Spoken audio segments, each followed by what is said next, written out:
بسم اللہ الرحمن الرحیم۔ شراب نوشی کبیرہ گناہوں میں سے بڑا گناہ ہے۔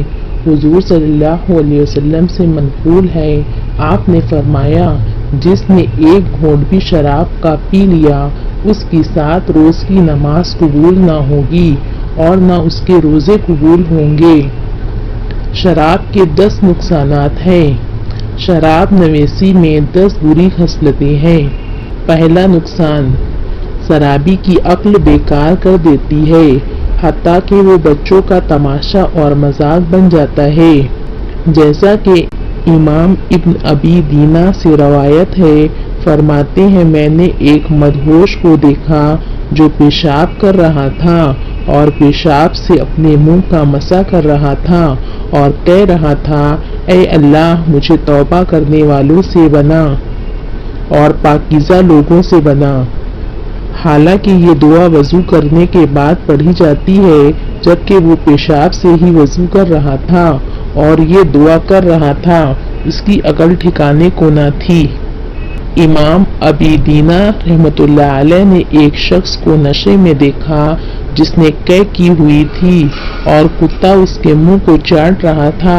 وہ نشے میں مست ہو کر کہہ رہا تھا، اے میرے آقا، اللہ تعالیٰ نے جس طرح سے اپنے اولیاء کو شان بخشی ہے، تجھے بھی بڑی شان عطا فرمائے۔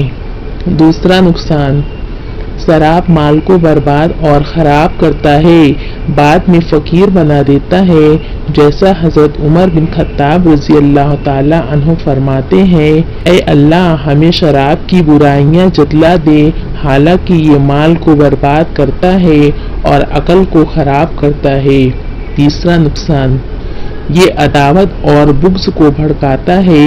اللہ تعالی ارشاد فرماتے ہیں، شیطان تو یوں چاہتا ہے کہ شراب اور جوئے کے ذریعے سے تمہارے آپس میں عداوت اور بغض پیدا کر دے۔ چنانچہ ظاہر ہے شراب میں تو عقل نہیں رہتی، گالی گلوچ، دنگا فساد ہو جاتا ہے، جس سے بعد میں بھی طبی کدورت باقی رہتی ہے، اور شیطان یوں چاہتا ہے کہ وہ شراب اور جوئے کے ذریعے سے اللہ تعالیٰ کی یاد سے اور نماز سے تم کو باز رکھے۔ سو تم بتلاؤ، اب بھی تم باز آؤ گے؟ اس آیت میں اللہ تعالیٰ کا مقصد یہ ہے کہ مسلمان اس سے باز آ جائیں۔ چوتھا نقصان، شراب نویس کی لذت طعام اور درست گفتگو ختم ہو جاتی ہے۔ پانچواں نقصان، اس کی بیوی اس پر حرام ہو جاتی ہے اور وہ اس سے زنا کرتا رہتا ہے، اور وہ اس وجہ سے کہ شرابی اکثر طلاق کی بات کرتا رہتا ہے اور وہ کئی دفعہ اس طلاق کے زہر میں گھس جاتا ہے، حالانکہ اس کو اس کا شعور بھی نہیں ہوتا۔ اس طرح سے وہ اپنی بیوی سے زنا کا مرتکب ہوتا ہے، اور یہ بات صحابہ اکرام رضی اللہ عنہ سے بھی روایت ہے۔ انہوں نے فرمایا، جس نے اپنی بیٹی کا نکاح شراب خور سے کر دیا تو اس کو زنا کے لیے روانہ کر دیا۔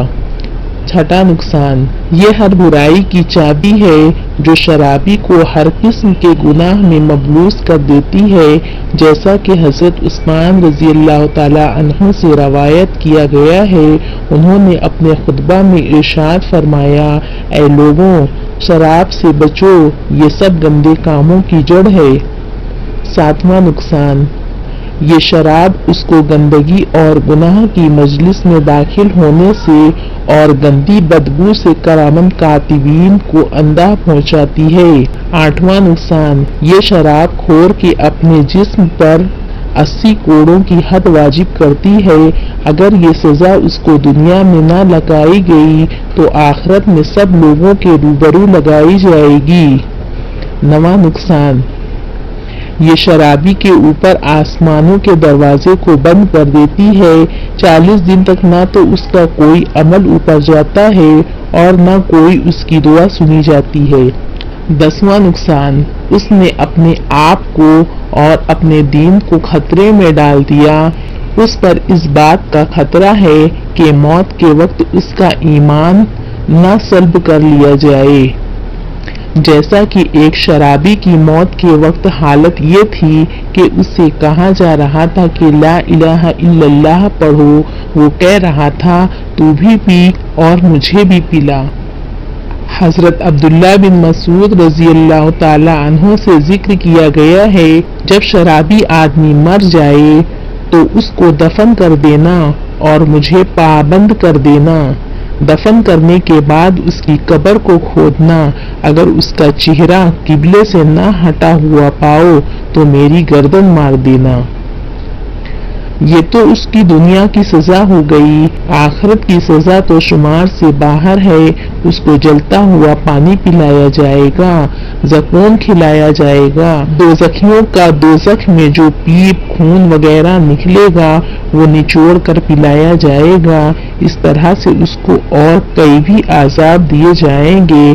اللہ تعالی ہمیں شراب سے اپنی پناہ میں رکھے، آمین۔